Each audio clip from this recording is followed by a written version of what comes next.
Welcome to the Nightbird Radio Podcast.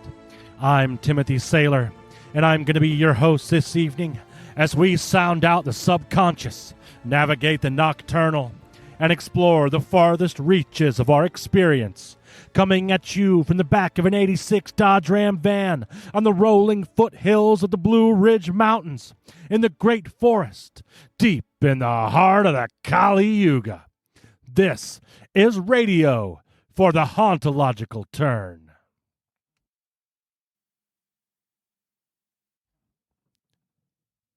And welcome back, Nightbirds. It's great to have you back, and it's great to be back. On this episode, I had the pleasure of speaking with Beverly.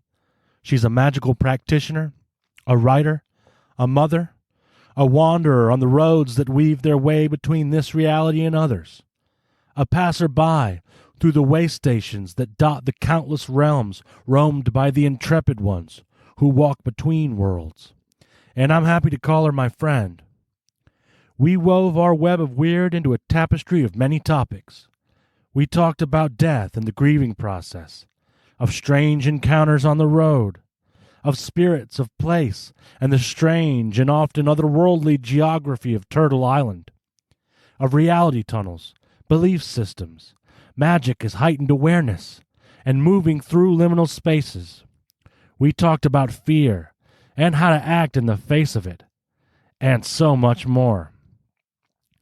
I hope you'll enjoy the journey we took.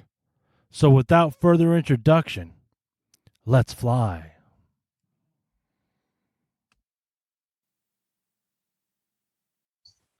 Beverly, welcome to the Nightbird Radio Podcast. How are you? Better now that I'm talking to you, Tim, honestly. That makes me happy to hear. Am I supposed to be calling you Tim? I should check. You can call me Tim. Before we hit record, we were talking about just like everything that's going on in your life. Did you want to give a brief summary since we're kind of talking about we're talking about you, so Yeah, like I was telling you that it has been the most sort of surreal summer that I've had. I think maybe ever, right? We talked about the road trip, and I know that we don't talk about what happens at Wizard Camp, but we can mention that we went to Wizard Camp. Yeah, we can definitely talk about that. That would be fun. And so you drove across the country, and you took you took some time because you worked and visited places. And how long did you take? I took a week and a half to drive across the country. Yeah, and you're right. I did DoorDash for gas money to get to Wizard Camp. So rad. Then up to Chicago to see my kid and her sweet new baby, and then back to Oregon. Did the Oregon, started settling into the apartment here, and then my dad died, and that's been taking up a lot of so space. you got a new place. Not only had all this going on, but you also were in the process of relocating your living situation when your dad died. Yeah, in the middle of moving, I took a road trip and then came home, and in the middle of moving, Dad got real sick.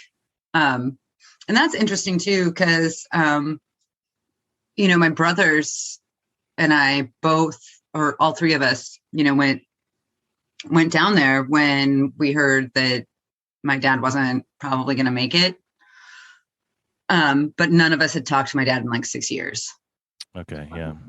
So it was, the relationship there is interesting, or maybe not. Right. Yeah. I understand how that is, because I don't think any of them, my siblings, none of us have spoken to our dad in maybe 12 or so. It's interesting. How about you? So why I wanted to hit record while we were talking about this was because you had mentioned like, yeah, I'm just bringing up my dad in like every conversation. And I wanted to talk a little bit, and you don't have to talk about it at all, but I wanted to mention the idea that I feel like it's an aspect of how, like, so as your father's spirit is like moving, moving on, right? Trying to move to the next place. Right. You are working through that stuff, and that's how it kind of comes out. Like, when we speak about the dead, I want to say it's Connor Habib that talks about this, that when we think about them, that's actually them speaking to us. Right. So in a way, that's like that morning period, and that where it's like fresh on your mind and like everything just kind of like brings it up. It is like right? Like, do you want to speak to that at all, or what is your experience there? So, I mean, well, it's bringing to mind something that sort of ties all of it together. You and I were both doing Jangle Bones ancestor course together, right? Yeah, and shout out to Reverend Jangle Bones ancestor course. Amen.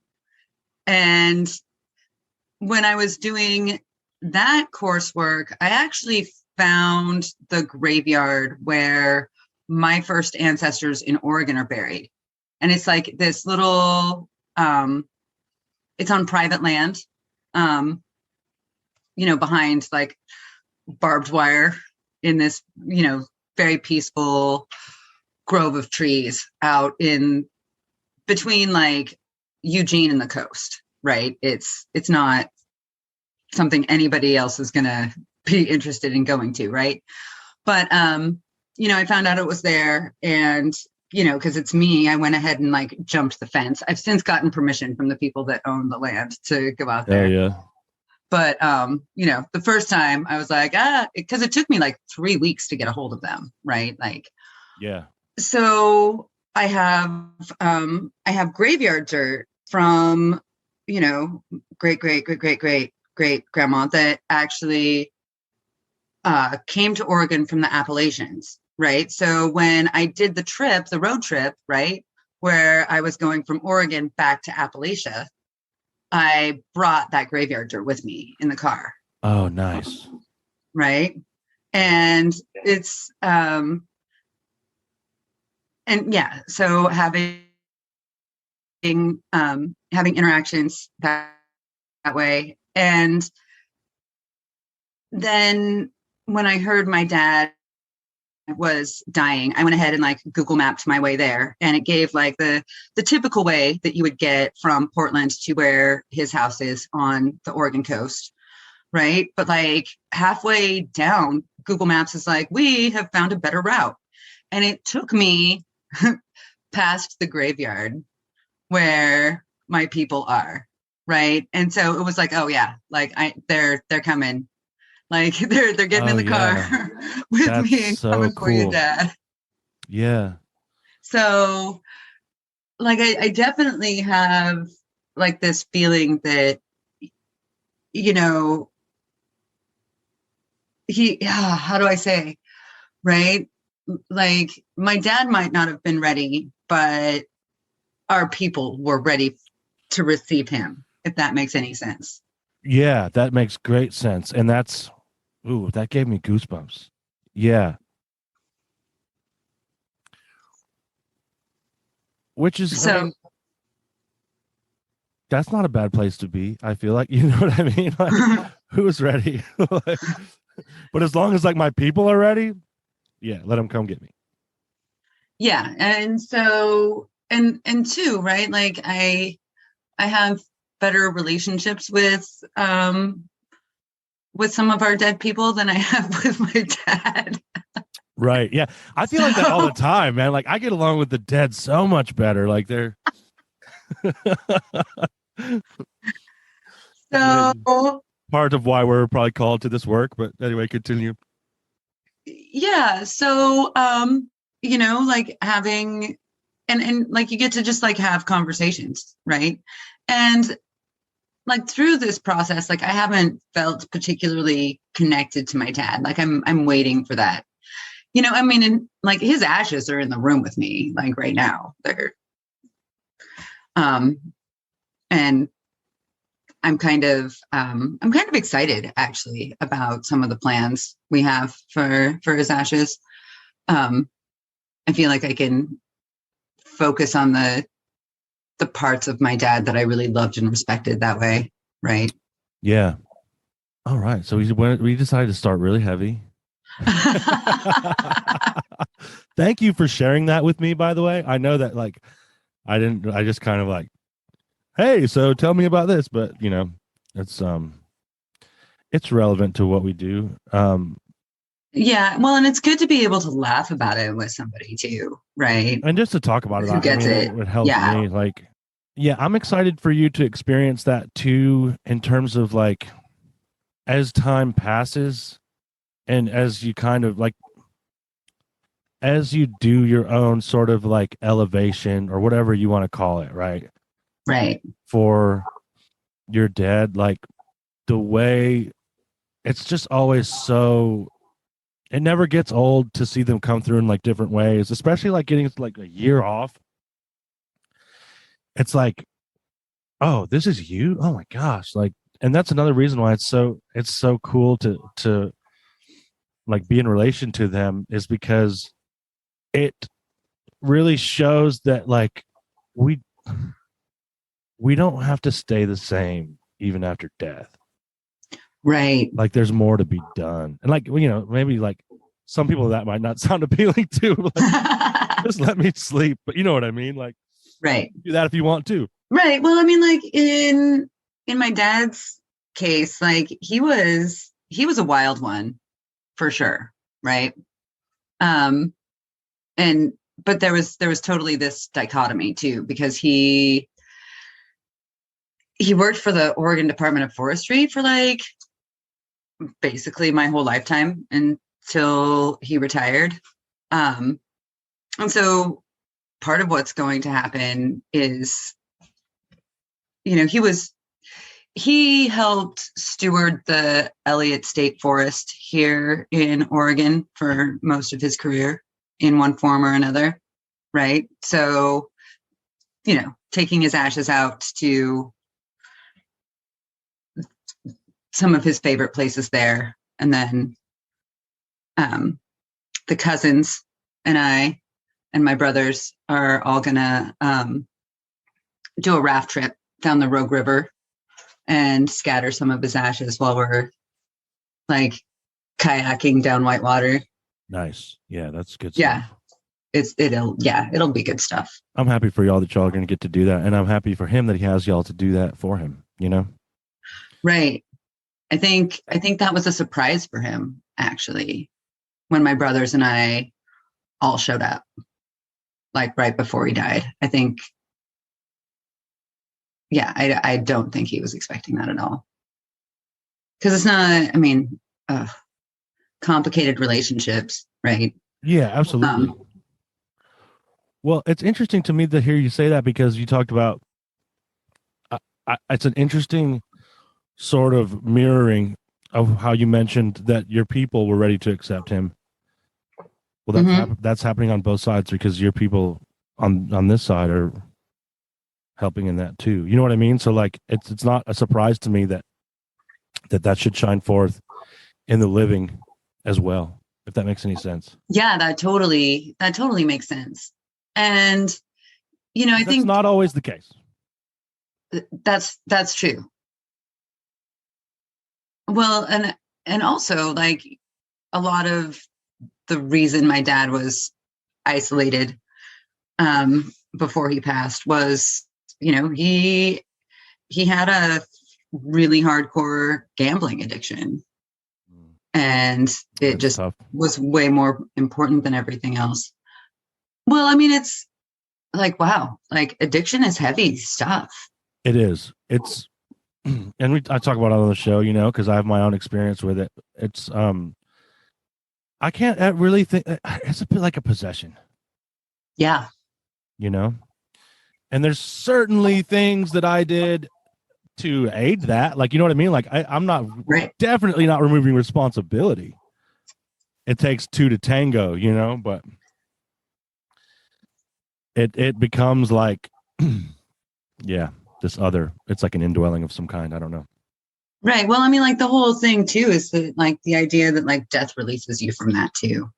It's like it'll be, or maybe it doesn't. I don't know that it always does, you know. I definitely like after doing a lot of this work, it has got me wondering, and I I think I talked with Lindsay about this on the episode with her. Is that I'm not sure that a lot of my addiction isn't like unwell ancestors that like literally jumped into my body so that they could experience a fix. Oof. You know? And so, but that does give hope as well because there is work for that, you know? Right.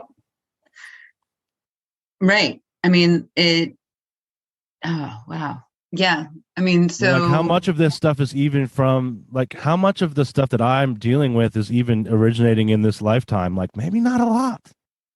Like like the bill comes due at some point, and I guess like I was like the crazy ass that was like, yeah, I'm gonna pay that. You know what I mean? Right. Like I think it's perfectly reasonable to think that maybe, you know, it makes sense to me to think that it was maybe my dad paying some debts too, right? Like yeah, it feels right, like karmically to think that way, I think. Right. You know, and like, well, we were talking about Saturn being really heavy in my life at the moment. So, you know, this whole thing with like my dad dying and some of my other struggles right now, you know, that it definitely feels like I'm paying some debt, right? It's like, you know, like be careful what you ask for magically, right? Like here, let me take on clearing up some ancestral nonsense. Oh, really? Right, like here it is, like in the Silver flesh. platter, girl. Right, like well, like right, like okay, that is a good point. That's a really good point.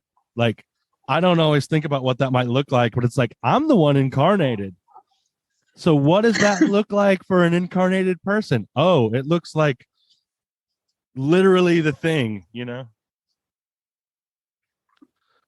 Especially yeah, that's that's a cool way to look at it actually. But I think there's medicine in that too, right? Because it means that I'm not struggling in vain. Right. That there is like there is a purpose behind this, and even though it sucks, like I don't know, that it did like a new pair of glasses in that respect, like because for so long in my life all I really wanted to do was like feel sorry for myself, which feeds into the addiction thing too, right? Those are like hand in hand stuff, but like being able to look at it like, no, this is not like a self-pity thing. This is like we're doing this shit for a reason thing. And I'm like, you're meant to be here thing. Just changes it for me. It really does. Right.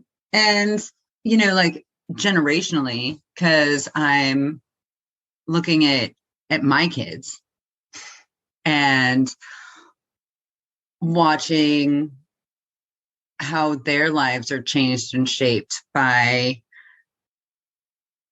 me clearing up some of this, right? Yeah, that's really I mean, not that they're not also in the middle of it, right? Oh my gosh. Like you can literally see the through line with certain things as it shows up in your kids, right? But how healing the dead starts to heal your kids, it's wild. So let's talk. So here's a question I like to ask to everybody. What were you afraid of as a kid? Oh, what was I afraid of as Yeah. a kid? Okay, well, we'll start with my dad Oh, because he okay. seems to be coming up in conversation. Yeah, interesting. Okay. Um, but like outside of that, I was, man, I was foolhardily fearless in a lot of ways, right? Like I would do, I would jump off cliffs into the river or sneak out of the house in the middle of the night and go wandering through the park to visit my favorite tree or, whatever. Like I don't remember being afraid of much, like adrenaline rushes. Sure. Right. Um, but afraid. I kind of expected that to be your answer, actually. I expected you to just say nothing. But that's funny. I mean, to be perfectly honest, I don't know that I'm afraid of a whole lot now. Yeah, I could see that too. I mean, I definitely. I mean, there are things that, I think deserve a reasonable amount of caution. Sure, right. Yeah. But I'm talking about like that kind of cosmic fear that you like, the childhood sort of fear that you can't even describe. Like, but maybe that's just like, you know what I mean? Maybe that. Oh, go ahead. Okay. You actually like brought something to mind. So my mom's family is LDS Mormon, right? And when you're Mormon, you get baptized when you're 8. And the way that was explained to me was that you would be filled with the Holy Spirit that then would like reporting your behavior to God, right? So yeah, so like all of the like my 8-year-old self was like definitely afraid of being possessed by a spiritual tattletale. Yeah, being possessed by a cosmic snitch. What the fuck? Right, like that's like that was terrifying. Wow, I didn't know that was that they had that context for the Holy Spirit. That is wild. I mean, like, there's more to it than that, of course, right? The Holy Sure, Spirit's supposed to guide you into doing the right thing. And well, yeah, but I never have heard like in my experience as a Protestant growing up, never heard anything like that. You know what I mean? Like that's totally like okay, like God can see everything, and so that's one, right? But like right, the idea of the Holy Spirit being, because the Holy Spirit is in you. right. Yeah, that's just a whole nother level. but like you know me a little bit. Like I don't like no snitches. Right. Yeah. I'm the same way. So yeah, I was afraid of that for sure. That has me thinking about just a lot of different things. Okay, because here's an interesting thread to pull on there, and this is not so much about your fear, but I'm now just going into like Mormon doctrine, like because I won't pretend to be an expert. Yeah, right, but like, and I am not either at all. But from my experience, what it seems to me to be is that the Holy Spirit is the watered down version of like the divine feminine, like along with you have some other kind of incarnations of that in modern Christianity, but the Sethian Gnostics, instead of the Father, the Son, and the Holy Ghost, they said the Father, the Mother, and the Son, or the Father, the Mother, and the Child. And that eventually they just took all the feminine out of it and made it the Holy Ghost. Like, oh, I don't know what the fuck that thing is. Like, Right. So it's interesting that they would like put that on it too, you know? Well, okay. So in Mormon theology, though, there is a wife of God who does not get, page time because she's too holy for that. But she is busy, being pregnant with and birthing all of our spirits, right? So we are the cosmic spirit babies. Oh, so she's like the perpetually pregnant mother goddess kind of person who's only mother goddess because she's married to the god, because that's also the way Mormon theology works. As a woman, you don't get into heaven or the highest orders of heaven unless you're attached to a dude. All your status comes from the dude. Yeah. So what was she before that? Is that even a question that is? Actually, yes, I can answer that question. So they were inhabitants of another planet out in the universe, right? And because they obeyed their heavenly father and were good children, then they got to have their own planet, which is Earth, to run and inhabit and populate, right? So it's franchises. It is absolutely, it is a giant pyramid scheme. How do you, so that was like what you grew up with, right? Well, I mean, that was my mom's family. But you had it, right?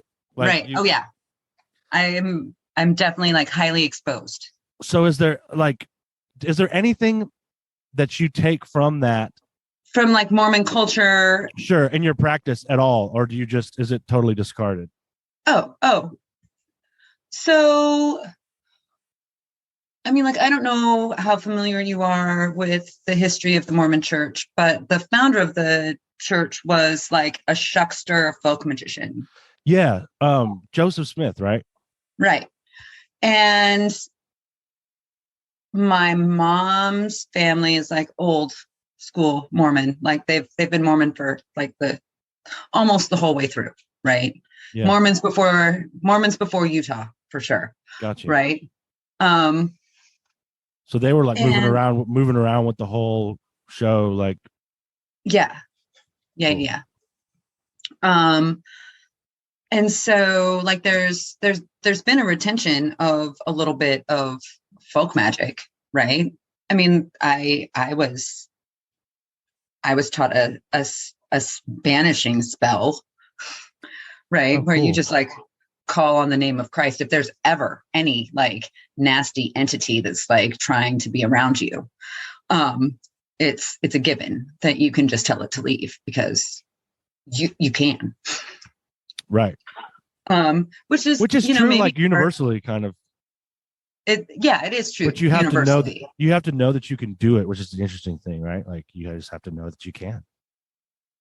Right. And like from the time I was little, like that was, and maybe that speaks to like why I'm not afraid of very much. It's like, oh, what are you going to do if I don't let you?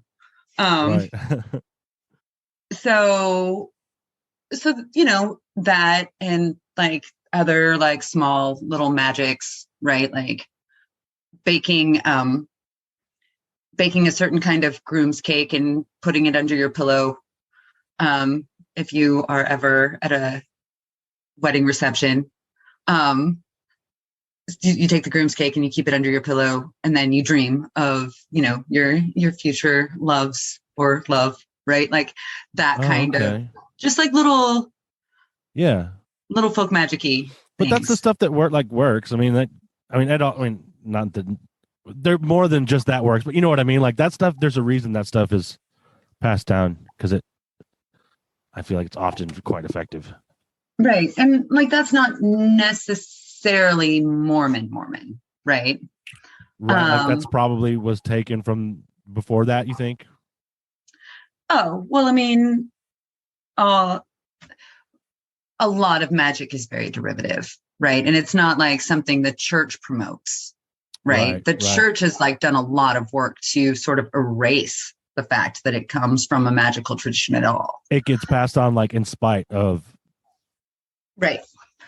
But then like things from growing up in a deeply or attached to a deeply Mormon family, because like I said, my family wasn't, like wizard camp reminded me very much of like family reunions I would go to every summer, except that there were not 60 children who were all cousins running around. Right? But if you added that, it would be like the same thing, right? Exactly. It absolutely would have been.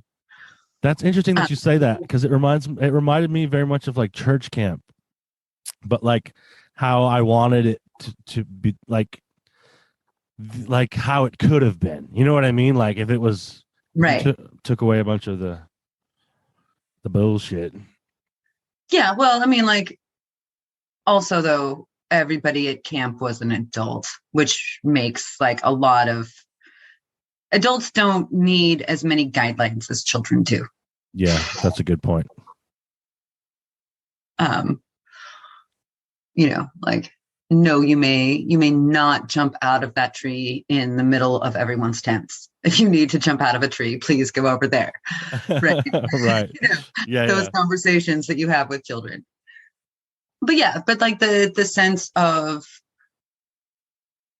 community, right? Like I loved as a kid being in a place where I was free to roam around and there was an adult around every corner that would care for or assist me if I needed it.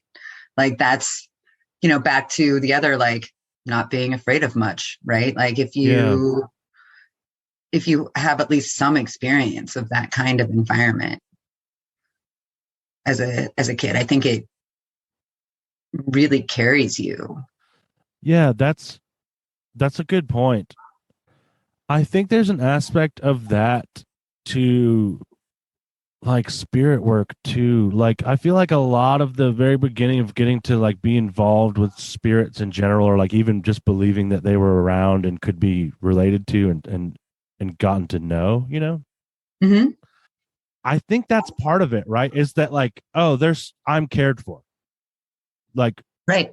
I'm looked out for. Like it's like the worst thing that could happen, I'm not going to be alone for.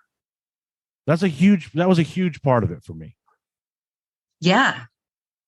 Yeah. I think the whole understanding that one is surrounded by spirit and, and maybe I have a kind of Pollyanna approach, and that most of the spirit that is around you is working toward, if not your individual good, but the good of everyone. And everyone is a very broad category there. Right. Yeah. All beings. Right. If you if you have that understanding of the way the world works, it makes being afraid unreasonable almost. Which I think it kind of always is. And I will qualify that by saying that like you kind of mentioned before, sure there are things to be reasonably cautious about, but I think that fear is really never to my highest good. I find that it's always limiting me in some way. Right. Well, I mean, it's if you find yourself in a situation where, you're having fear, I think it's reasonable to listen to why. That's a good point too.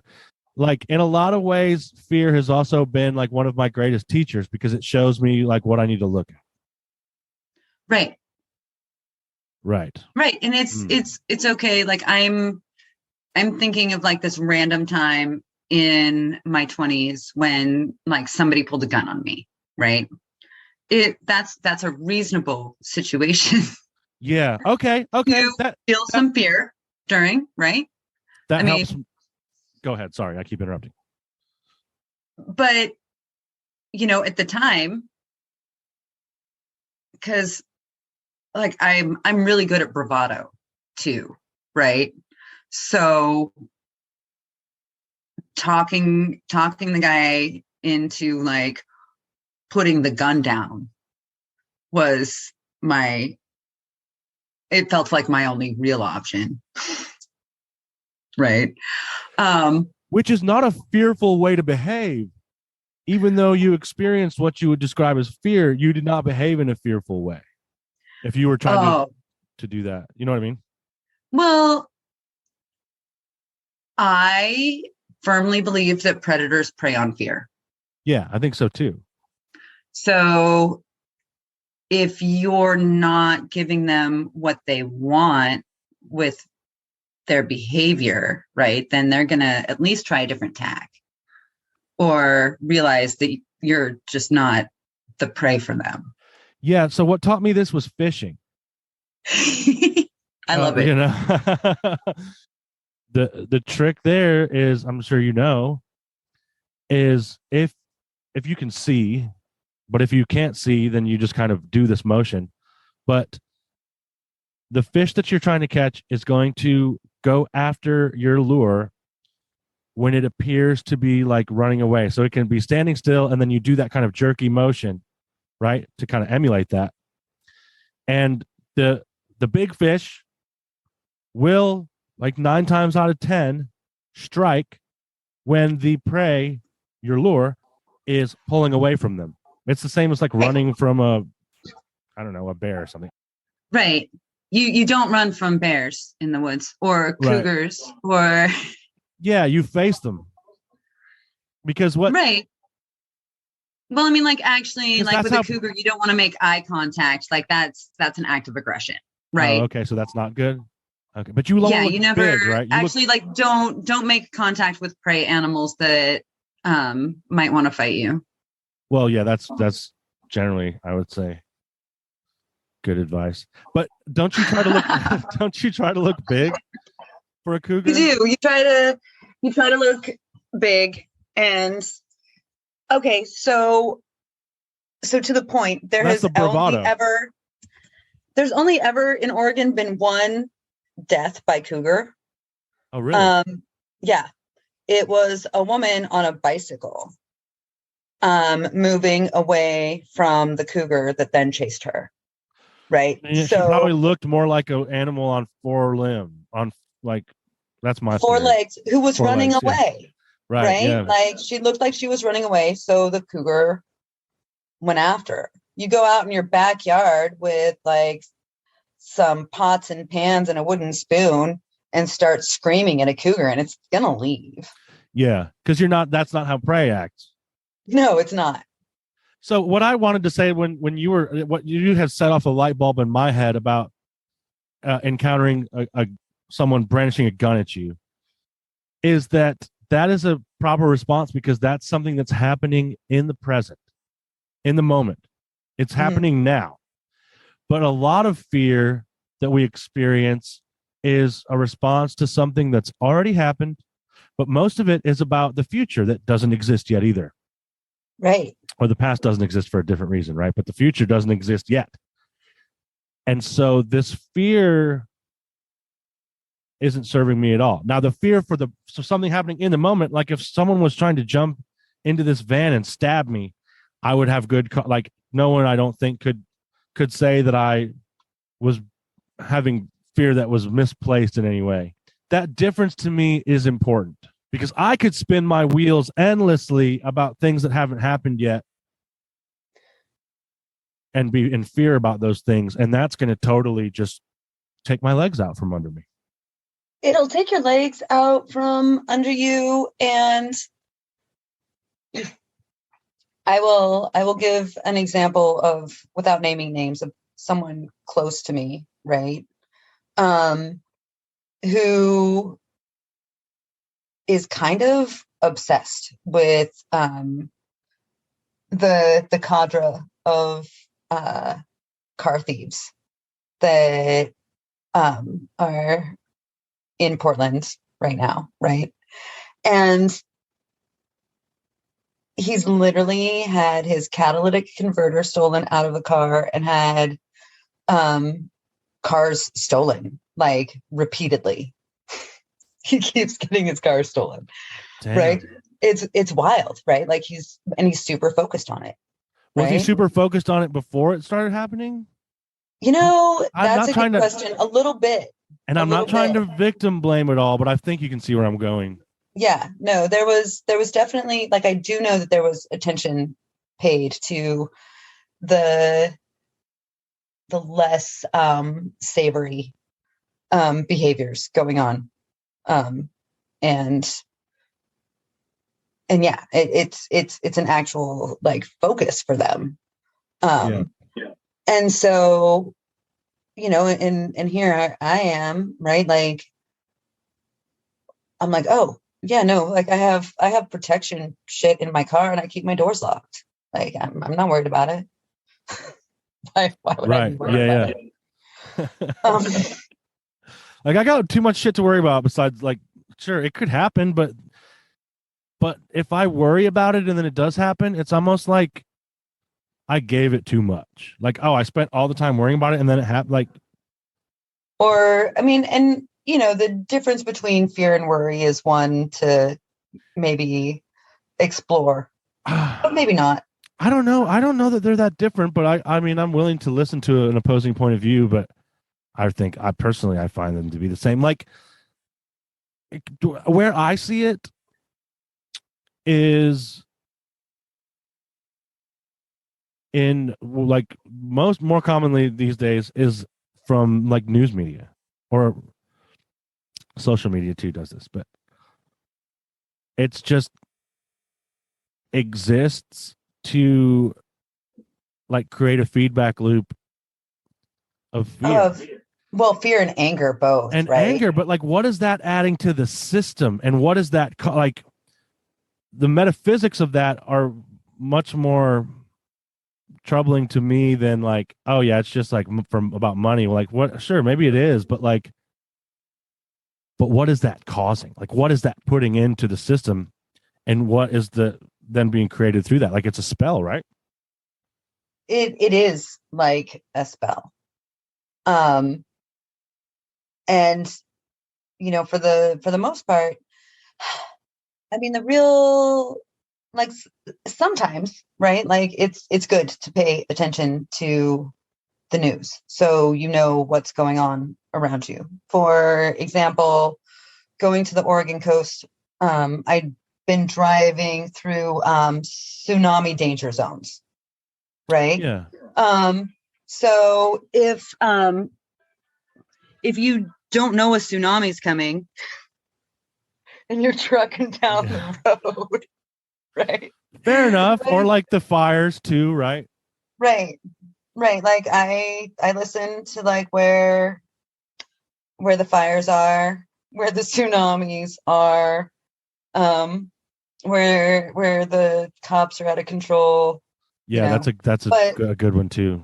I don't, however, generally view other people in general as a threat, right? And that's something, actually, that, and believe me, I know that, like, being a tiny little blonde lady has its own effect here, right? I do not look like a threat unless I decide to look like a threat, right? And I have to work at it if I want to do that. Like, I'm just not scary looking, right?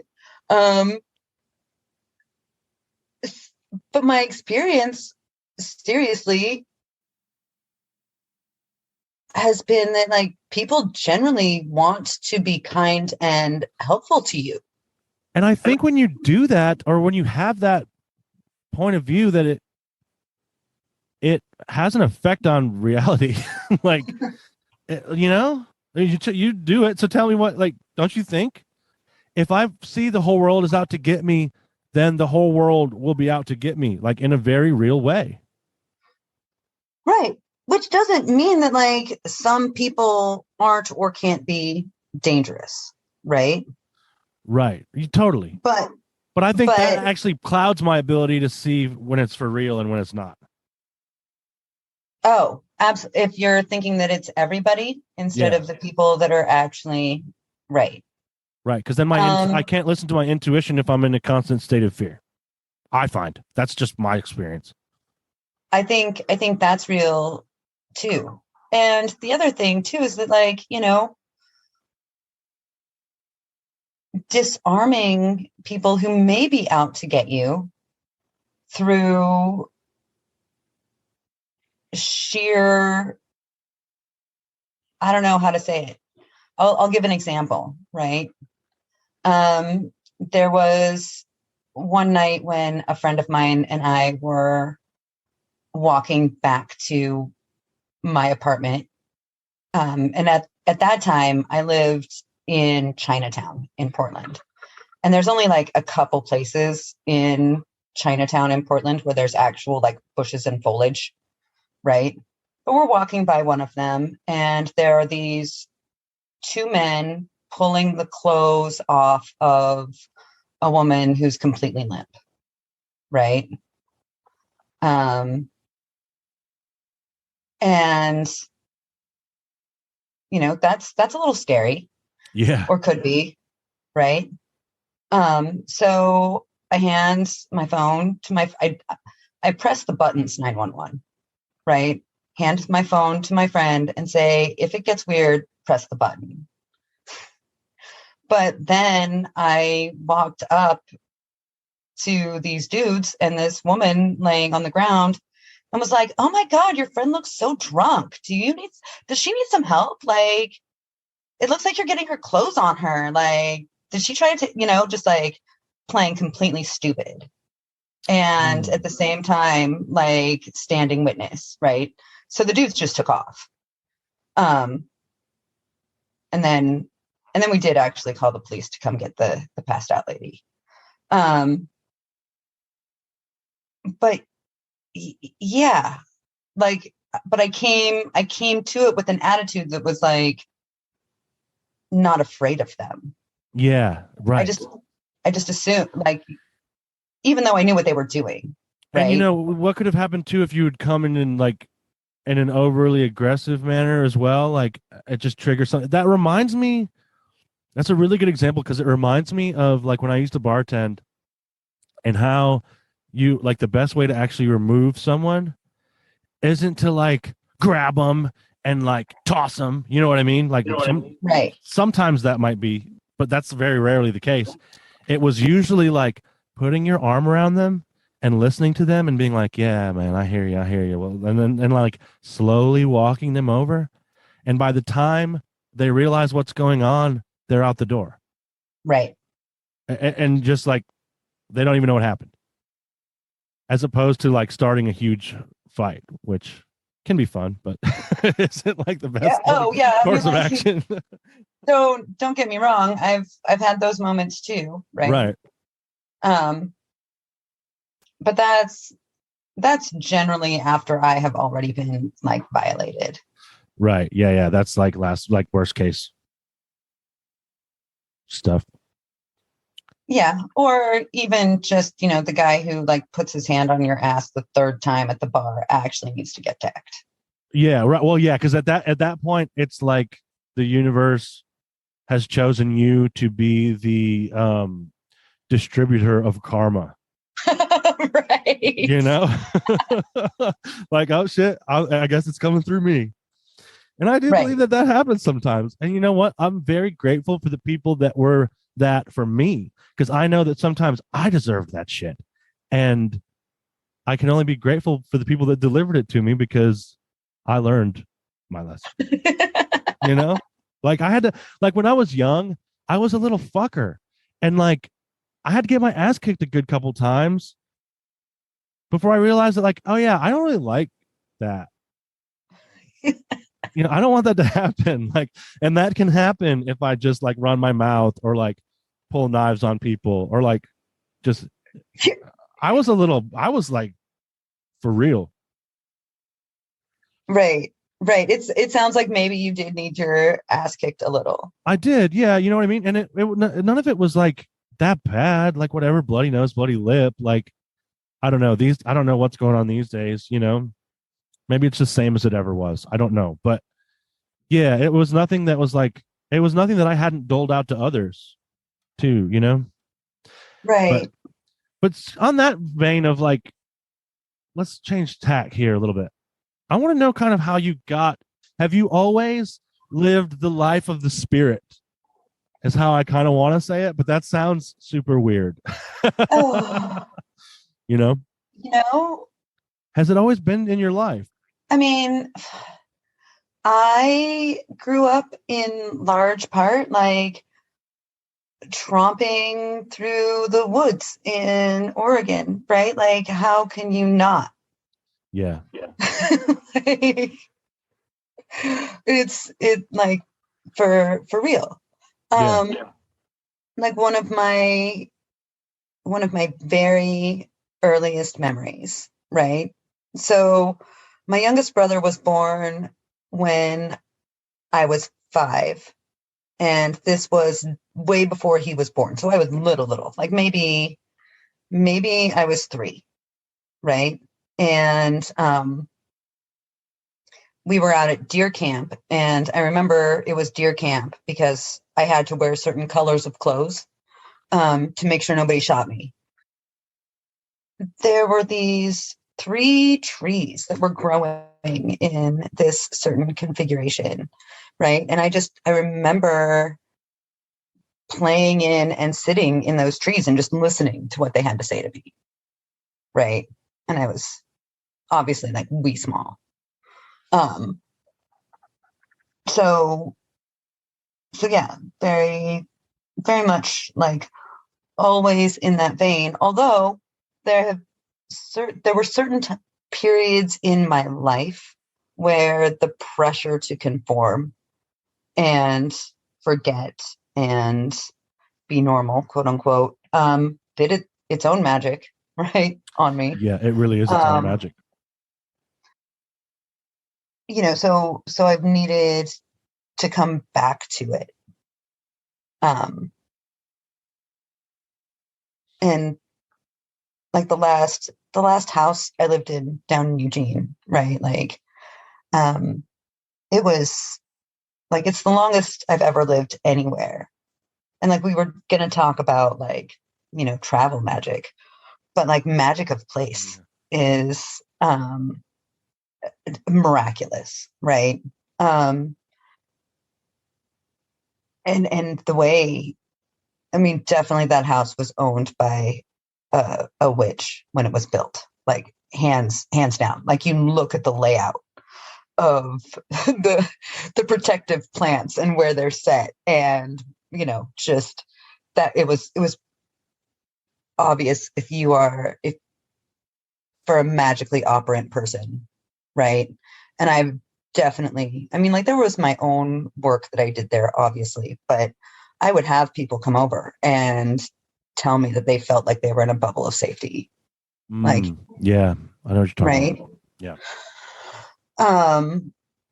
And some of that's me, but like some of it was like work that had been done like way before I was there. Yeah, and you came and kind of built on it, just as you kind of came and built on the house itself, right? Like, that's right. Cool. Continue.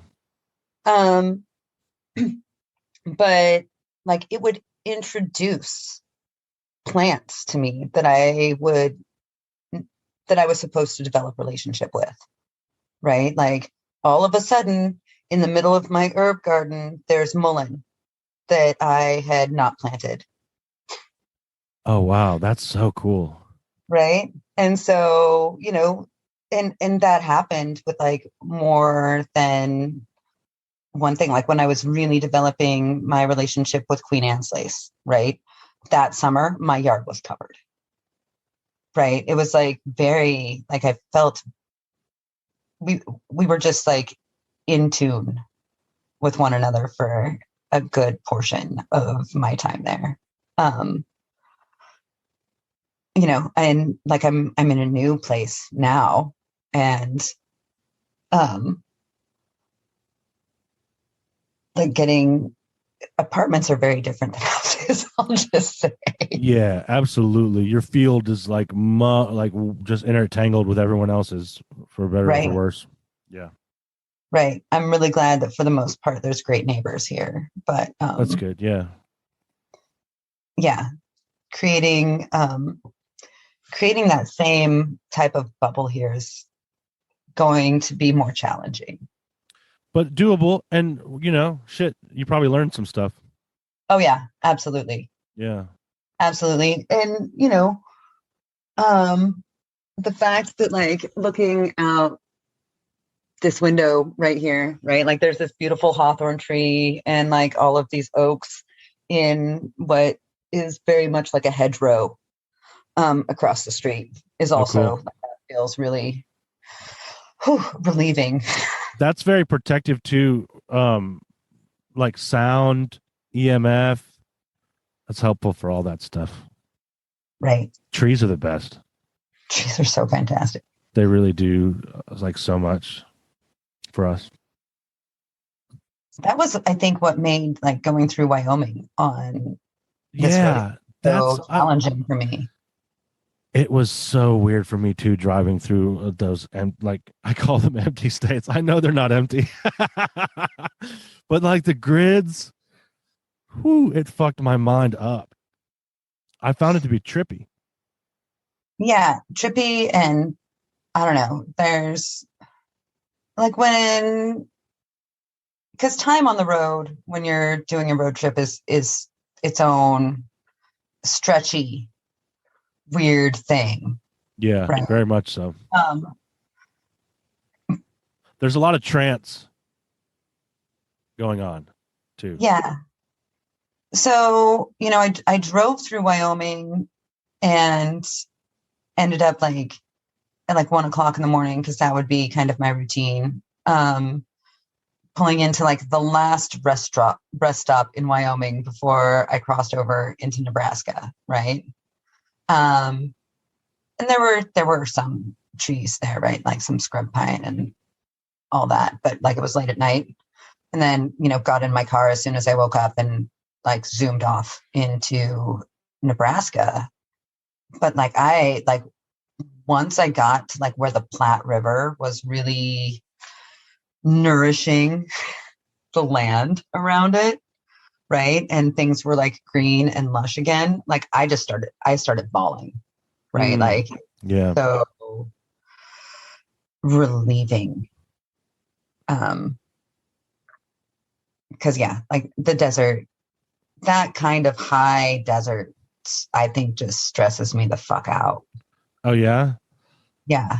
Interesting. Yeah. I don't know that I've experienced that, but I just know that the flat stressed me out. Yeah, Nebraska's real flat and I loved it, right? See, Nebraska was like one of my like least favorite parts.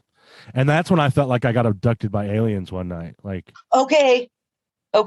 That is not wrong. There's something going on there. So one of the things that happened in Nebraska, and I might have mentioned this at Wizard Camp, right? Like I pull over into the rest area and my car wouldn't start for 8 hours. Right? I was stranded at a rest area in Nebraska for 8 hours. And like that's a lot of miles that I'm not putting on my car, right? But also like absolutely magical when I was there. Like I really felt like I was like pushed into staying in this like little fairyland way station. Yeah, I was gonna say way station is the best word like for it. There's like it's totally liminal, right? It is a way station. Yeah, but again, like totally nourished by my time there, which is surprising because ordinarily like being stuck with a car that won't start is something that would stress someone out, right? Right. That's interesting because I probably shared this with you when you told me about that. But when we drove through Nebraska, so it was me and my business partner, and we each had our own car. And so we were just following each other all the way out. And going through Nebraska, it was at night, and we had like kind of planned on driving all through the night. And we were in farmland, just grid roads. And like Google Maps is like, there's so tricksy anyway, Yes, right? But like it kept updating our routes. But it's a grid. So like it's not doing anything but just rearranging what the route is on this grid, and it's like 6 of one, half a dozen of the other, right? It's not really doing anything better. It's just like freaking out because it can't handle the grid either, right? And so we got separated from each other. And ended up each having like just strange experiences. I had a lot of like raccoons crossing the road in front of me, which immediately, of course, to my mind was like, oh, these are screen memories. I'm getting abducted right now. You know, but also like I can't explain this easily, but I will try. And I kind of had, this was the whole feeling of like crossing the center of the country in general, was that like at some point I'm going to end up in these mountains. And I don't know, it caused me like some great deal of trepidation, but we were in the dark, right? And the land around is flat, but I started having this inability to like form a gestalt of like what the land around me looked like. Mm. And so it started doing really weird things to my perception. And I thought I was going uphill. So like I could have sworn that I was like going up these mountains and was like just outside of that darkness is probably like a huge drop off cliff. You know? It was really weird. Yeah. And I'm not usually, I don't usually have any kind of feeling like that when I'm driving. I'm very relaxed driving. I like driving. And you know, like there was some people like broken down, like their van was broken down. Actually, their van looked a lot like the van I'm in now, weirdly. And I kind of stopped and pulled over and was like, hey, do y'all need help? But there's like 4 of them. They're like, we're good.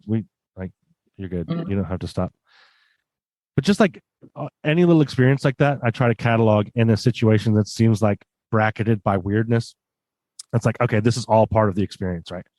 So eventually I call my buddy, like, you know, I don't know how long has passed. It was also like a time slip kind of thing, right? Where like we lost some, and we eventually figure out where each of us are.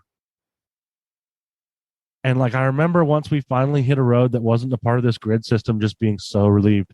And like we pulled into this, what's the truck stop? It's like just no, it's called like 99 or something. It's called like, it's just got a name that's numbers, 88 or anyway. Yeah, it doesn't matter. But Phillips 66. No, it's the other one. It's like a newer one that I had never seen before, or maybe it's not newer. Maybe it's just out west. I don't know. No, it's not a Phillips 66. It's like I'll find out. I don't know. You know what? It could be a truck stop like from another dimension that doesn't exist. That's, you know I would believe it. Yeah, and like it's numbers too. So anyway, we get there and we're like, I've never been so relieved to see the lights of a truck stop. And you know that feeling of just like, okay, we're like at least somewhat in civilization now. And we like pulled there and we ate this pizza that they had. And it was like midnight or something. And we decided not to drive any farther. But I just remember this pizza was like the most grounding, amazing thing in that moment. It was truck stop pizza. But like, you know what I mean? Just like being there and having it and just, I don't know, like it was just like, oh, whew, that was crazy. And we shared our experiences, and he had an experience where like he saw like, and I'm going to have him on soon, so I don't want to like totally bust out his story, but I'm going to do it anyway.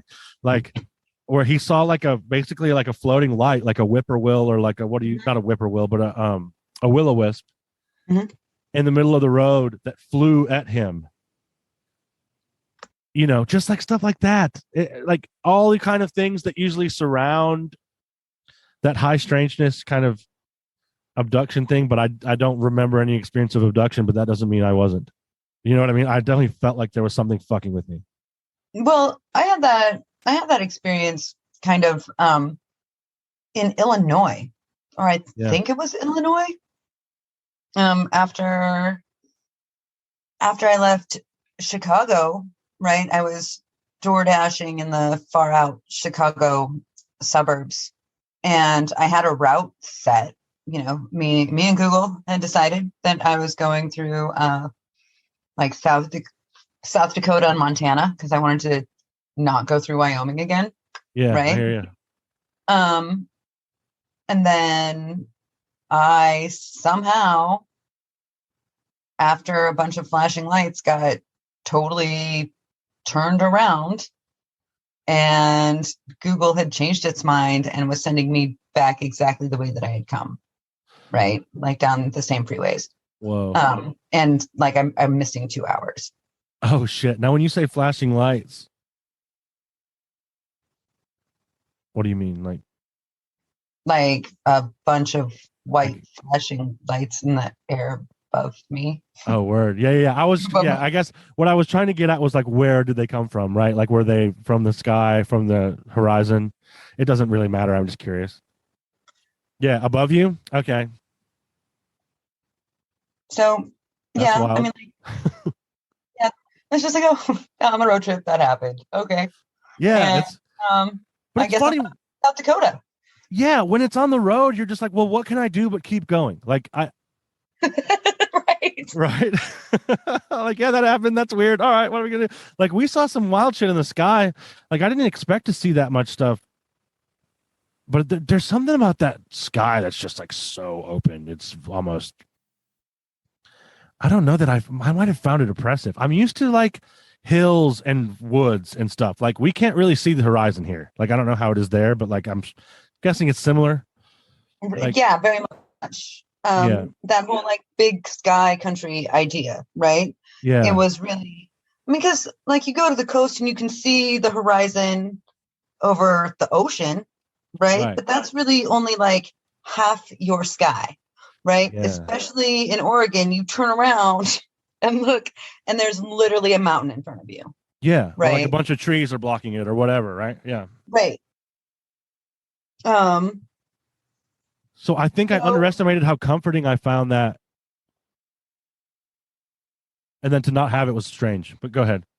Well, this is reminding me of some thoughts that I was having because I hadn't gone to the coast near where my dad lives for quite some time before. I've been there like over and over again the last few weeks for various reasons, right? Yeah. Because like, or maybe you don't know that Dune by Frank Herbert was inspired by the dunes on the Oregon coast. Oh, cool. I didn't know that. Yeah. It was a trip to the dunes that inspired that.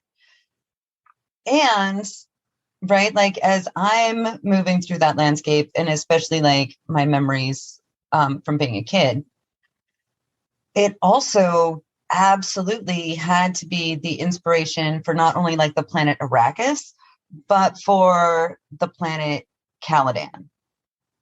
Because like, oh yeah, it's right there is water everywhere, right? Like you're going down 101 and from one little town to the other, you're going to pass like 7 lakes.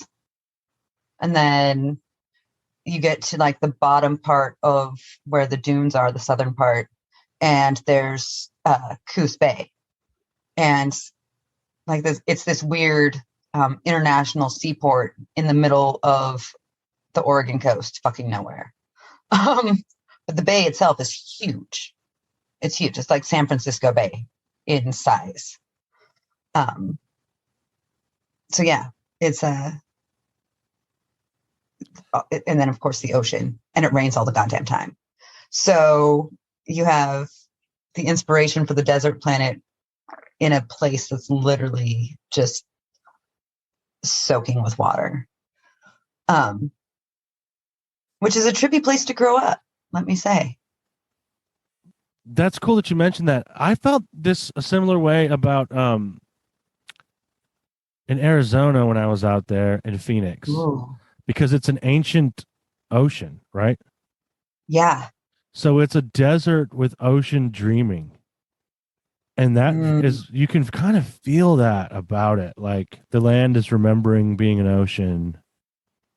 It's really cool. That's what you said also makes me think of like, and this is a tangent probably, but like the idea of like in sci-fi, how there's always like a planet with one biome. It's totally, it's totally just like the 9 realms or something, right? Like, oh, this is water realm. It's like we've been doing realms forever. We just gave it kind of a different flavor, saying it's planets in space, you know? I think that's an absolutely accurate assessment.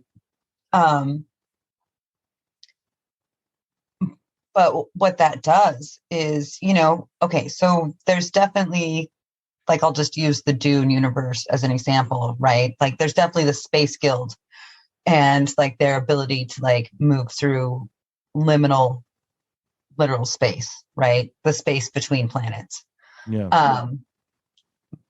But as magicians, I think it's very interesting that you're just going to notice where things are juxtaposed and not just, it's never one thing, right? There's always layers and crossovers and different ways things fit together that are, how do I say, like they're so unique to, I mean, like even like I said, like the hedgerow across the street from me, right? Like you walk 3 feet down and suddenly like it's a whole different plant universe, right? With different things going on in it. Like I honestly believe that like 90% of magic is attention. I agree. Because I was going to say that like that's always there, but not, and I'm not saying this in a like, oh, the plebeians way or anything. You know what I mean? I just think that some people like aren't necessarily paying attention. And if you don't pay attention, you won't see it. And I think that, because I was going to say, like, you were talking about those spaces between. I think that being able to, like, that we are those spaces too. Like, we are, like, because we're able, like, our ability to perceive them is due to the fact that we ourselves are also liminal spaces. Right. And that is what allows us to walk them. And all it takes to do so is to, like, open your eyes and see them. To be able to see that road that goes between, then you can take it. Right. Well, I mean, it is a little bit of a chicken and an egg thing, right? Like, yeah, 100%. It's very Ouroboros kind of deal. Yes. Right. Because, like I know I interact with people sometimes who, like, they literally can't see it. Yeah. No matter how much you point them at it, or at least I've had that experience. See, I was like that. I was so oblivious. I was clueless. I couldn't see until I had certain experiences. Right. I know during the times in my life where I couldn't see, it was really actually like a very intentional ignoring. Yeah, that's probably true for me too. Yeah. I like just fuck it, not looking. Right. Like I can't look. Because like in my like atheist years, it was really just still a reaction to, it was like, and I can only speak for myself, but it was still just like a reaction to the thing, which is still acting in relation. Like I can't be out of relation to this thing, right? Like it doesn't. Does that track for you? Like like I'm still consciously, because it's even in the fucking word atheist, like, well, theist, like, is still in that word, you know? Like, it's still there. It's a difficult thing. Like, yeah, well, and so like, if I'm defining myself in relation to that, then I still have work to do, I think, was my experience with it. Right. There's a lot of words like that where you define yourself by what you're not. Even one of my favorite words, like anarchist, not. Right. Yeah. Not into archons. Yes, not into archons. That's an interesting one too, because it's sort of, I mean, if you think about it, it's very similar to atheist, right? Like, it is this, right? Yeah, this kind of this overlord that you're trying to, like, I want to exist out of your bullshit. Right. So, that whole striving toward freedom, because I honestly think that when it comes to atheists, right, like that was part of the original intent of that movement, right? Right. Yeah. But the same with like anarchism, right? It's a strive toward freedom, right? Liberty, sovereignty. Yes. Ooh. That's why I prefer sovereignty. Well, I mean, it's a much better word because it's self-contained, like. Right. But then, like, when you talk about being self-sovereign, at least in like a political milieu, you start to sound like a crazy ass libertarian. Oh, yeah, totally. Right? Well, who's to say I'm not one? But like, like, yeah, like a guy, like the kind of person that stands up in court and tells the judge that their birth certificate is a sham and that they're a sovereign citizen. Like, yeah, dude, you're going to jail. But that's kind of like, right. But I think that's why, I mean, like all the true, not all of them, but I think that in the United States, a great deal of the true anarchists, like they are fucking in jail. Oh.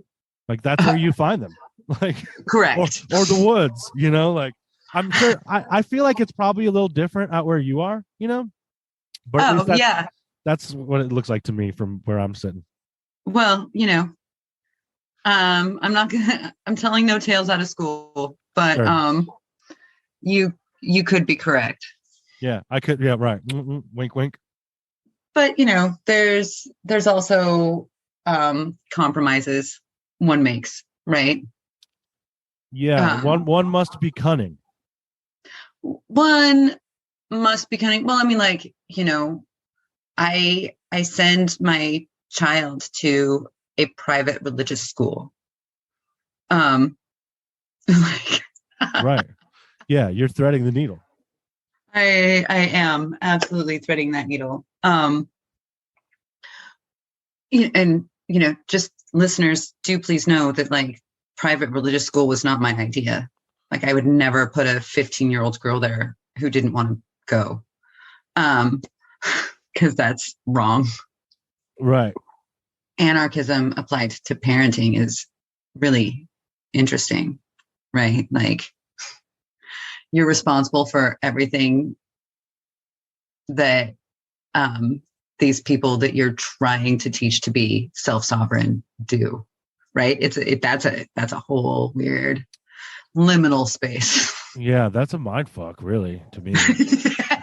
Really? Like, I'm sure it is to you. You're the one living it. Yeah, so like it really does put to the test, like the best way for me to show love is to allow someone the freedom to make their own choices.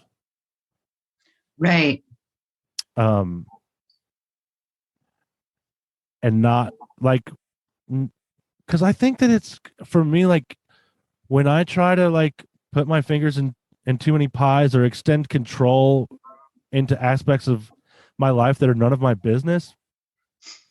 Aspects of your own life that are none of your business? Oh, sorry. Did I say that? Yeah. Well, you said aspects of my life that are none of my business. And I'm wondering, like, do I have any parts of my life that are none of my business? Like, well, other people that are in my life, I have no business over controlling them is kind of what I'm trying to say. Like, right. That's real. Be in my life and I still don't have. So like, but what I kind of should have said was aspects of life. But yeah, for clarity's sake. There's a lot that's not my business. But it's like corrupting to me when I try to do that. It's like putting on the One Ring. No, that's real, right? And I think that is, well, like to bring it back to the whole atheist thing, right? Like I think that is actually where they took a wrong turn. Because like, yes. I don't care if somebody doesn't, like, I'm not gonna make you believe in anything, right? But when you're trying to enforce that lack of belief in others, right? Yeah. Like that's like, then you become no better than the people you were trying to escape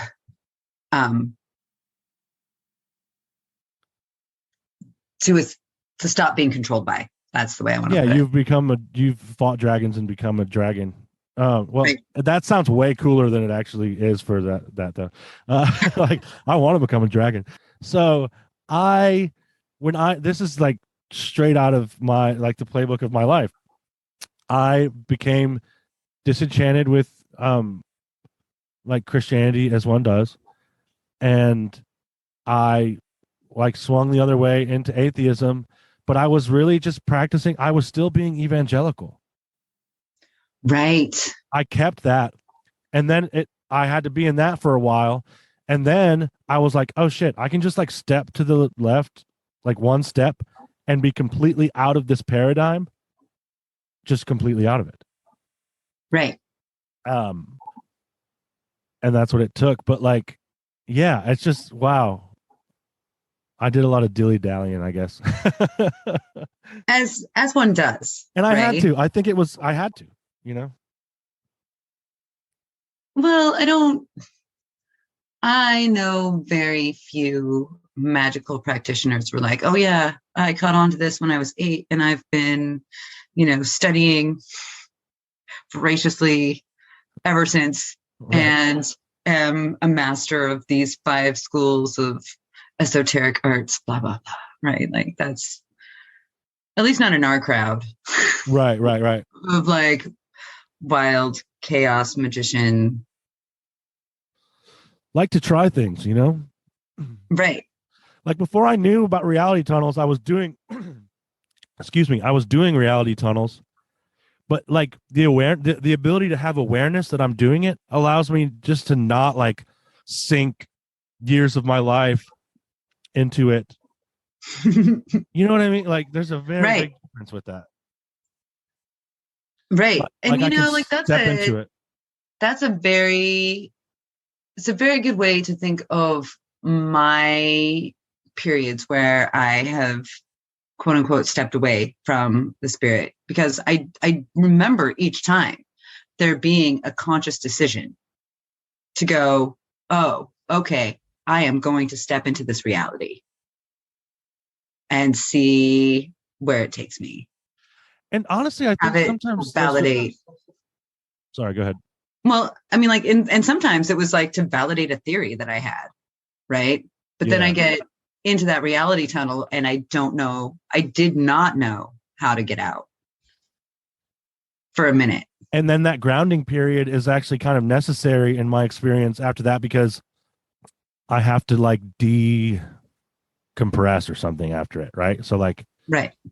Yeah. So interesting. Yeah. So it's almost like there's a skillful way of doing it and an unskillful way of doing it. Yeah. Maybe. I don't know. There might be a better way to say it. I will say that I think I have always been more about enthusiasm than skill. I like it. I'm the same way. I'm trying. Right. Yeah, there's yeah. Well, I think the way what it made me think about was like how, like an astrological transit, right? Like that energy can express in my life like a multitude of ways. And a lot of the time, how it's going to happen is based upon my level of awareness. Mm-hmm. So if I'm just being blown willy nilly, Mm-hmm. then who knows what's going to happen? You know what I mean? But if I face it with awareness, if I know what's going on, then I'm a little bit more like I can navigate it. Right. Which is, to me, navigation is like taking multiple streams of information and then using it to plot a course. Like I'm very specific about what I mean when I say navigation. Right. Or like my tendency, right, is to really kind of do the way station thing. If I need to like pop out of my reality, right? My reality where like, I get in my car and I say a prayer to Hermes, and right, like the car and me and Hermes all become like one thing. And we're off to the races, right? Like I can have that reality and like still be the mom like taking her kid to soccer practice and stepping so is the act stepping into soccer practice or like soccer mom mode. I like that. So it's in this particular metaphor, the act of being in the world the act of being in the world is the way station. Like, yeah, I mean, or okay, you're always in the because world. I You know am what I mean? absolutely in the world when I'm like driving around in I went in my because I was gonna minivan. say being in the world on the world's terms, Right? maybe better, but you can see what I'm getting at. I'm not quite hitting it, but actually, but like when you say the world's terms, right? Like if you got in my minivan and I was like, hey, this is what I'm doing, you'd be like, right on. Right. Yeah. Right. And like you're very much part of the world too, right? So absolutely. It's hard to escape it. Right. Some might say we never have. Right. Like, oh, I hit the mic. That's a whole other long conversation. I think we did, but we just aren't willing to admit what we actually saw. That's Ingo Swan's take, and I'm into him. But okay, right. But help me out. So, what is the way station?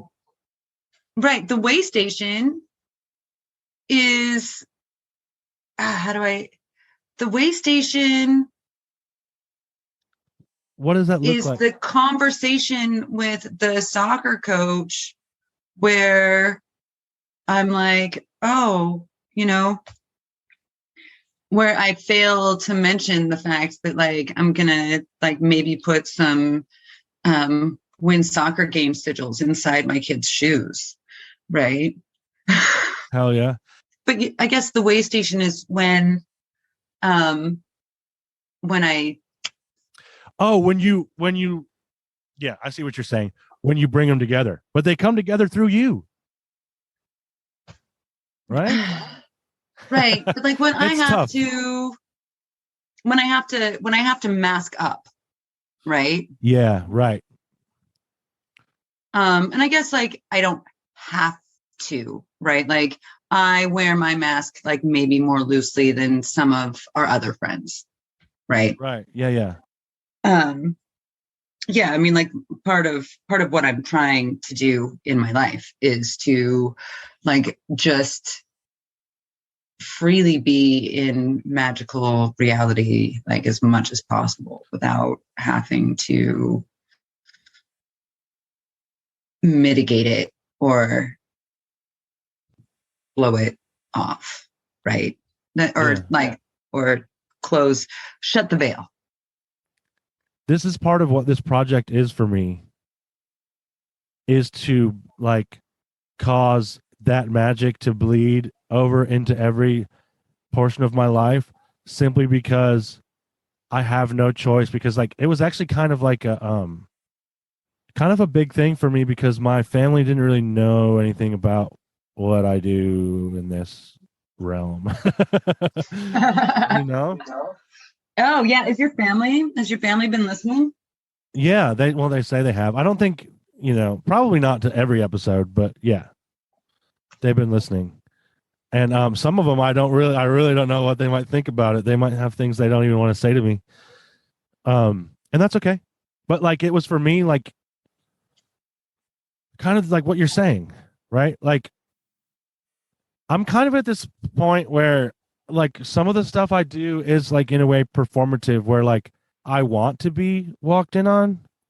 Like I'll do stuff at the river. Like I do like rituals and stuff at the river, and like people are always coming to the river. Like I'm not the only one there. It's like a really good river spot. Like people come to it. And they'll straight up see me like chanting weird shit in the middle of the river, and like baptizing myself in the river. And like part of that is to be seen. Like I know a lot of the time, like there's like the instructions in a magical operation will be like, find a place where you're not interrupted. But like I'm actually at a point where I'm like, nah, let them fucking see. Let them witness what is being done here. Like I want to live in that world where that stuff happens. Right. And so I'm going to be the vessel for it if I have to be. Right. Well, I mean, like that's good as long as it like doesn't get you arrested or thrown out of the party, right? Well, yeah, totally. There's a way. There's a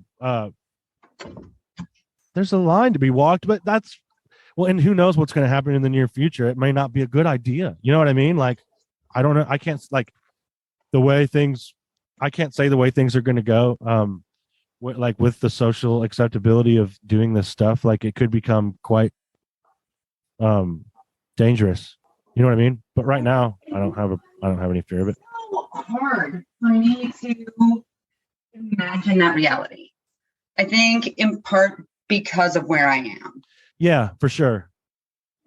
You don't have religious fundamentalists in Oregon, right? Like that's super real. Yeah. But also, I don't know. I was talking to somebody recently about how I miss like actual libertarians, where real libertarians. It's like we really don't give a fuck what you do as long as you don't fuck with us. One of the things that like stands out to me from being a kid is like being at a fabric store in Grants Pass, Oregon, with my grandma, and like some of the folks from the Radical Fairy compound. And I don't know if you know who Radical Fairies are. No. Oh, yeah, that's gay pagan men. Sweet. Yeah. They have a compound outside of and I'm gonna say it like I'm from there, Wolf Creek. Hell yeah. That's how we say it in my ancestry too. Right. So there's a Radical Fairy compound outside of Wolf Creek, Oregon, and also a large community of Mennonites. And cool. You know what? Like, as they should, they get along fine. I'm sure they do. Yeah, that's awesome. Fabric store with like this Mennonite, like these sweet Mennonite ladies with their bonnets on, and the fairy boys and my grandma. That's cool. Like I'm a kid and asking questions. She's like, yeah, it's just what they do. That's the way station. But like that's like everyone needs fabric. Everybody needs fabric. Like you have you have sewing costumes, or you have like, it doesn't matter whether you're making a fabulous costume or a very modest dress to wear to church, right? Like, you need fabric. You need fabric. And I hope that's my hope for the, like, you know, there's a lot of trepidation about what's going to happen, and it's going to be challenging. But my hope is that it necessitates that sort of interconnectedness and interaction between, you know, groups that you just would never think. You know what I mean? Like, that's my optimistic take. Yeah, I mean, like, and to be fair, they were like, you know, they weren't necessarily interacting with each other, right? Or like giving tips on like how to like make a good buttonhole, right? But they were trading at the same in the same space. Yeah. Yeah. And without animosity. Right. Like, that's one of the things I didn't see it very much on my road trip, but like the times when on that road trip that those things did, like when people were like full of animosity towards someone else, right? I was like, it was so palpable and gross to me. Yeah, it's gross. And I think there's like a lot of that going on. It's just like really close to the surface. I mean, there's always maybe been a lot of it. You know what I mean? Like, we're never been free of that in this place. But like, it's just very. I just feel it. I can feel it on the road. You can catch the vibe on the road. You can catch the vibe on the road, but like, right? I think for me too, because, you know, like I'm old now. And I fell in love with Portland when I was in my 20s, right? Yeah. And it was a completely different city. Like, just Portland of the 90s versus Portland of like the 20s is like there was actual community in Portland in the 90s. And I don't the last few times I've attempted to live here, I haven't found it in the same way. There's been a concerted effort to make that less common, I think. Right. Well, and especially the communities that I was part of, right? Like the queer community, or like the witchy feminist, because, you know, you still had like feminist witchy things going on. Yeah, and I think that there's been a concerted effort. There's been a concerted effort to turn those against each other.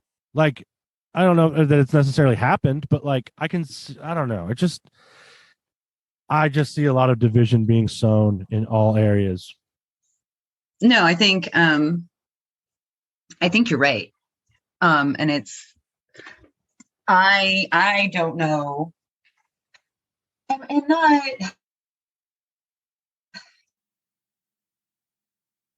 yeah, because like there are things that are dangerous and to be avoided, and people that like are doing things that are terrible, that should not be welcome in your community because they're terrible. Those, like, that's a thing that's real. But I don't, for the most part, like I have never understood why somebody acting or thinking differently than you makes them your enemy unless they're coming after you. Yeah, I think it comes back to fear again. Ooh. And I think that fear fear makes people insular. And so okay, this is coming from what this is like the conspiracy minded part of me, right? Which is a big part of me. That's a big part of me. But so if I add fear into the system, I don't even have to specifically aim it at anything. If I can increase the net fear, and I'm speaking of the point of view of an archon or whatever you want to call it. If I can increase the fear in the system, it will do all these things without me having to actually make those things happen. I can just make them all happen by adding more fear. So I don't have to make it a fear of gay people or a fear of people that are different from me or people of a different faith or a different religion or of no religion at all. I don't really have to do that. If I can just add more fear, those things will happen naturally. No, I agree. I agree with that. But then, they're doing all of it. So, it's not just that. It's also targeted as well. And a lot of like probably COINTELPRO stuff. Who knows, right? We're probably going to like lose internet now that I said that. But, like, in whose best interest is it that there is a strong current? Like when you mentioned this earlier, you were talking about like that current of conformity that wants me to go in the direction of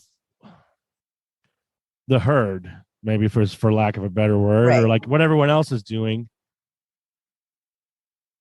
Where does that, is that just a natural thing, or is that something that's maybe it's natural but it is being augmented? Like it seems like that's in someone's best interest, and so I'm compelled to be quite wary of outside influences. Right. Well, am I rambling? I don't know. No. I think that's fair. I mean, human beings are, in spite of the way we currently live, right? We are communal creatures. We're communal animals. We are not meant to live in isolation. So if you have a fear, right, that not conforming will isolate you, that's a strong motivator. It's one of the strongest motivators that there is, I would say. There's a reason that exile used to be worse than a death sentence, right? Right. So, and back to advice that comes from like in so many places, right? Like I remember the escape from Witch Mountain being like a big deal for me as a kid, because like their mission was like to find the others after the kids had been rescued. Right. I'm like, nice. Yeah, that's cool. Right. Like I'm like, I like as a small child, like I honestly expected the starship to show up for me and my brother any moment. Like, I love that. I was so afraid of the starship showing up. I'm glad that you were excited about it. I have a different relationship to it now, but right. But that whole idea, right, of finding the others, and I think if you're confident that the others are out there, they find you. Yeah, for sure. Like I was at an event a few weeks ago, and it was, it was not a magical event at all, right? But who do I end up talking to, right? Is like the couple where he's wearing like a Hermes penis charm around his neck, and she's telling me all about why she got it for him, right? Like, hell yeah. It's just like they just find you. Yeah. That's cool. I'm glad to hear that. Or on the road trip, right? Like I'm at the Wendy's drive-through and, somebody's asking me like, what's going on with my car? Because they can feel the protection bubble. And then we start talking them, just witchy shit. Wendy's drive-through. Yeah, that actually does happen to me too. And I think I take it for granted a lot more than I think. Right. Like I'm like, why the fuck was that person talking to me? And then I'm like, oh wait.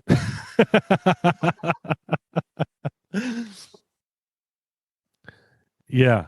Because I think there is like a natural, it's a field thing, right? Right. Right. But like, especially, well, when you're isolated, right? Like you don't feel powerful when you're isolated, Right. right? So you Oh, don't yeah. know that like you're influencing the field That's a the way you really good are. point. That's a really good point because that's actually, yes, that's when I'm farthest away from power is when I've isolated. And I'm not talking about like, being alone is great, but like isolation is a different thing, right? Right. Yeah. Yeah, so in this case it would maybe be more of a natural inclination that gets hijacked, like that desire for belonging can be hijacked, I think. Thank you so much for coming on. I had a great time talking to you. Is there anything that you like want to promote or tell people about or I am getting ready to launch a YouTube channel. It's just, as you know, like my life has like delivered me a stack of stuff, but I don't have it named yet or any of those things. So telling you about it wouldn't be helpful. Cool. Well, let's just put it out into the ether and then you saying that you're going to do it can Oh be yeah, there'll be energy on it now. Yeah. Hopefully people will want to listen to like whatever weird shit I have to say on a YouTube channel. But I didn't even ask you if you ever saw Bigfoot or anything like shit. Well, I'm going to say that like I lived on the Oregon coast with a dad who worked in one of the most difficult terrains in a forested park on the planet where Bigfoot might go when he's like feeling sick of maybe even looking at a human. So needs to get away. Yeah, I saw lots of fuzzy things out there. I mean, I'm just going to say that like beavers are way bigger than you think they are if you've never been next to one. They're huge and loud too. Right. Right. But that they aren't Bigfoot. Right. Like, well, that's the thing that bothers me the most about cryptid debunkers is that like, dude, these are people that live in this place. You tell me they don't know what an owl looks like. Right. Right. It's such like it is one of the enduring forms of prejudice that's allowed to happen. Is like being like, telling people what they saw and what they know because they're country folk or something. I don't know. Right. Right. Oh, like one of my favorite examples of that is the indigenous population of southern or more southern Oregon than here, right? The different tribal stories that exist around the creation of Crater Lake that of course involves like gods, but is also geologically accurate as far as time frame. And like those stories were ignored by scientists, quote unquote, right, for years. And it's like, no, like you want to hear the story of how these landforms showed up? Like, ask somebody in a tradition that's fucking been here, man. Ask the people that are from there. Ask the people that are from there. They know some shit. Yeah. Like they're legends of Sasquatch type folk. Right? Yeah. Oh yeah, maybe I need to write an essay on the similarities of ocean-going shape changers in Oregon coastal communities and like Irish and Scottish stories because they are not dissimilar. Hell yeah.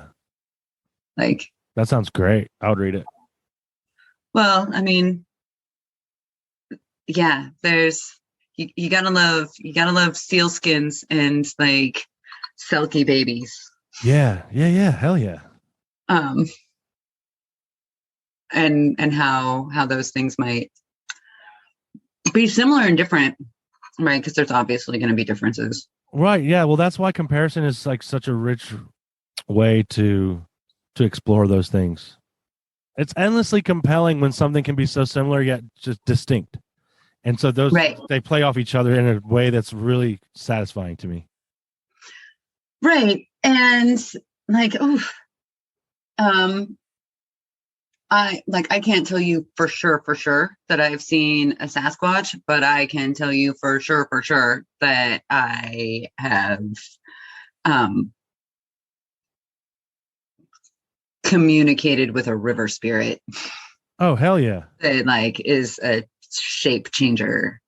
So like back to like spirit of place kind of stuff, right? Like you look at watershed maps. Like I don't know if you ever geek out on this kind of stuff. Yeah, I remember geeking out with everybody. Like I hadn't ever thought about it until y'all brought it up in the Reverend's Jangle Bones ancestor course, and we're like pulling up the maps. And then I like randomly saw one at a old general store located right next to a mound. But anyway, go ahead. Oh, I remember that actually. Yeah. Yeah. So like you have like the Mississippi watershed system, and it's fucking huge, right? And then you have some more stuff going on around the Great Lakes, and then you have the Columbia River watershed over, right? And then you have like the Rio Grande watershed, right? But all down the Oregon coast, you have literally like dozens of tiny little watersheds that are just from that coastal mountain range to the ocean, right? It'll be, a river that's only like 200 miles long, or maybe only 50. Oh, that's so cool. Right? So you like tons of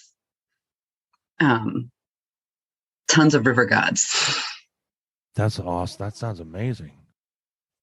Yeah. Like you get to like you drive 50 miles and there's a new spirit to meet.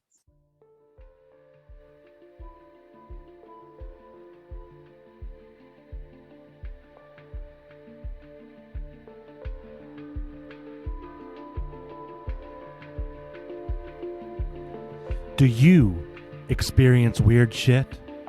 Do your parents not like to tell their friends about what you do in the woods? Do you make more friends in a graveyard than you do at a party populated by living humans? Do you have interactions with beings that are not strictly considered human? Do other people look at you like you're crazy when you mention talking to trees in casual conversation? If you fist pumped or even just answered yes to any of these questions, you may be a nightbird. So let's sing together. If you'd like to come on the show and flap your gums with me, share your stories, or just talk about the malleable nature of reality for a while, then send me an email at tim@nightbirdpodcast.com. That's tim@nightbirdpodcast.com. I'd love to have you on the show. But until then, I gotta fly. But before I go, let me say this. Remember, you are never alone. I believe you.